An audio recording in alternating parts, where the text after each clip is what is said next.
ಸಿದ್ದರಾಮಣ್ಣ ಅವ್ರನ್ನ ನೀವು ರಾಜಕೀಯವಾಗಿ ಜನ್ಮ ಕೊಟ್ರಿ, ರಾಜಕೀಯವಾಗಿ ಶಕ್ತಿಯನ್ನು ತಂದುಕೊಟ್ರಿ.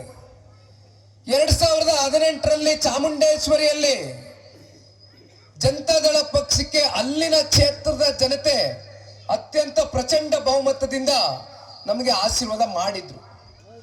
ಆದ್ರೆ ತಾವುಗಳೇನಾದ್ರು ಸಿದ್ದರಾಮಣ್ಣ ಅವ್ರಿಗೆ ಆಶೀರ್ವಾದ ಮಾಡದೆ ಹೋಗಿದ್ದಿದ್ರೆ ಬಹುಶಃ ಅವರ ರಾಜಕಾರಣದ ಜೀವನದ ಅಂತ್ಯ 2018ರಲ್ಲೇ ನಡೆದು ಹೋಗ್ತಾ ಇತ್ತು.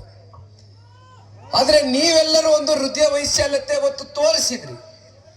ಸಿದ್ದರಾಮಣ್ಣ ಅವರು ಬಂದ್ರೆ ಏನೋ ನಮ್ಮ ಕ್ಷೇತ್ರ ಅಲ್ಪ ಸ್ವಲ್ಪ ಅಭಿವೃದ್ಧಿ ಆಗ್ಬೋದೇನೋ ಅಂತಕ್ಕಂಥದ್ದು ನೀವೆಲ್ಲರೂ ನಿಮ್ಮ ಮನಸ್ಸುಗಳಲ್ಲಿ ಒಂದು ಭಾವನೆಯನ್ನ ಇಟ್ಕೊಂಡಿದ್ರಿ.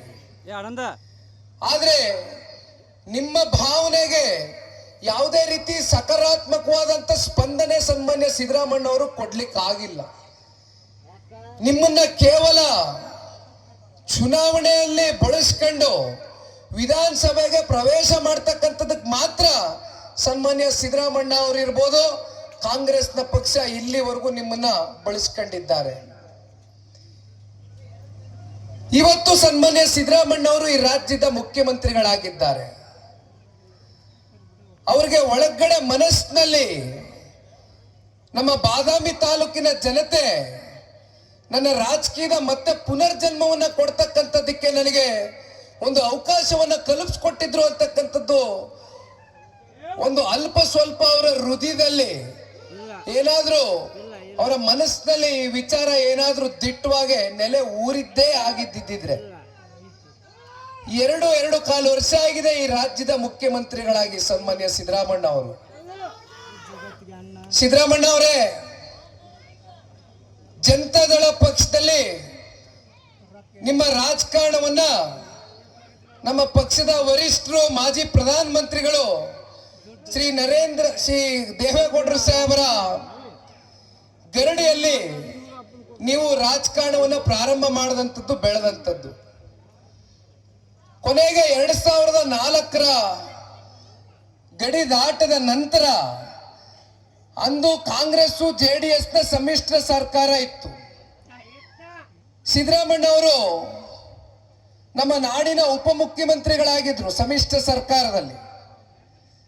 ಅವತ್ತು ಪಾಪ ನೀವು ನಮ್ಮ ಪಕ್ಷವನ್ನ ತೊರೆದು ಹೋಗ್ತೀರಿ. ಜನತಾದಳ ಪಕ್ಷ ನನಗೆ ಉಚ್ಚಾಟನೆಯನ್ನ ಮಾಡಿದ್ರು, ಪಕ್ಷದ ವರಿಷ್ಠರು ನನ್ನನ್ನ ಪಕ್ಷದಿಂದ ಹೊರಗಡೆ ಕಿತ್ತು ಒಗೆದ್ರು ಅಂತಕ್ಕಂಥ ಅಪಪ್ರಚಾರವನ್ನ ಮಾಡ್ತೀರಿ. ಒಂದ್ ಕಡೆ ಜನತಾದಳ ಪಕ್ಷದಿಂದ ಸನ್ಮಾನ್ಯ ದೇವೇಗೌಡರು ಸಾಹೇಬ್ರ ಗರಡಿಯಲ್ಲಿ ಬೆಳೆದಂತವ್ರು. ಯಾಕೆ ಇದನ್ನು ಹೇಳ್ತಾ ಇದ್ದೀನಿ ಅಂದ್ರೆ ನಿಮಗೆ ಒಂದು ಸಣ್ಣ ಉದಾಹರಣೆಯನ್ನ ಕೊಡ್ತೇನೆ.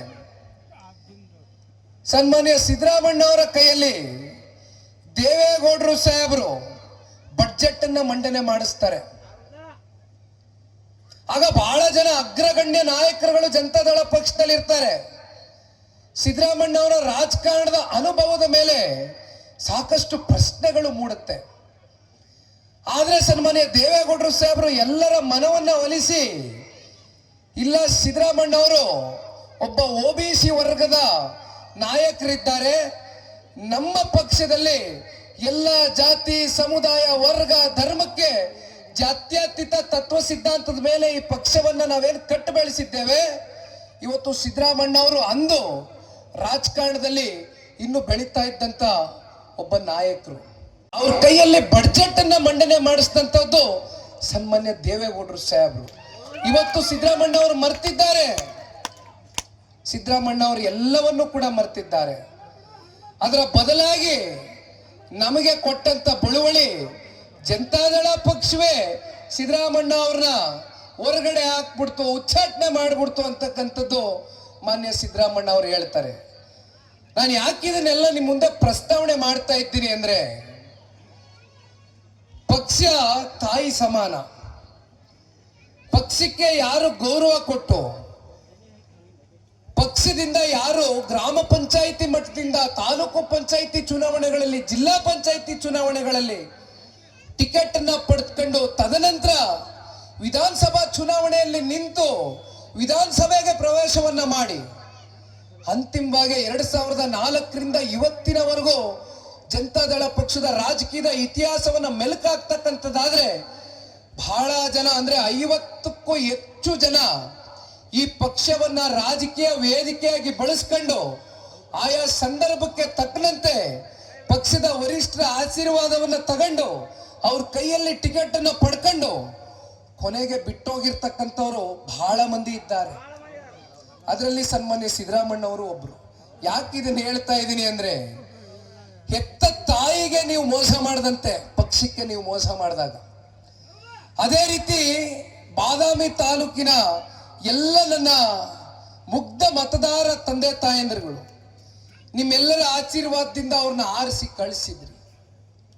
ಆದ್ರೆ ಬಾದಾಮಿಯ ಸರ್ವತೋಮುಖ ಅಭಿವೃದ್ಧಿಗೆ ಏನು ಸನ್ಮಾನ್ಯ ಸಿದ್ದರಾಮಣ್ಣ ಅವರು ಪಣ ತೊಟ್ಟಿದ್ದಾರೆ ಅಂತಕ್ಕಂಥ ಪ್ರಶ್ನೆ ಇವತ್ತು ನಮ್ಮ ಕಣ್ಣು ಮುಂದೆ ಮೂಡ್ತಾ ಇದೆ.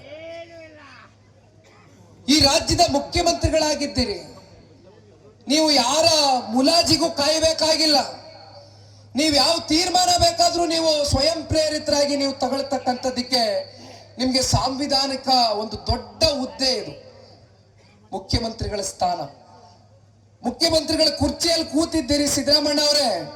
ದಯಮಾಡಿ ಪುಣ್ಯಾತ್ಮರು ನಮ್ಮ ಬಾದಾಮಿ ತಾಲೂಕಿನ ಮಹಾಜನತೆ ನಿಮ್ಗೆ ರಾಜಕೀಯವಾಗಿ ಜನ್ಮವನ್ನ ಕೊಟ್ಟಿದ್ದಾರೆ, ಮರು ಜನ್ಮವನ್ನ ಕೊಟ್ಟಿದ್ದಾರೆ. ಈಗಲಾದ್ರೂ ದಯಮಾಡಿ ಜನತಾದಳ ಪಕ್ಷಕ್ಕೋ ಏನೋ ನೀವು ಪಾಪ ಬಿಟ್ಟು ಹೋದ್ರಿ ನಮ್ಮ ಮೇಲೆ ಗೂಬೆ ಕೂರಿಸ್ತೀರಿ, ನಾವು ಒಪ್ಕೊಳ್ಳೋಣ.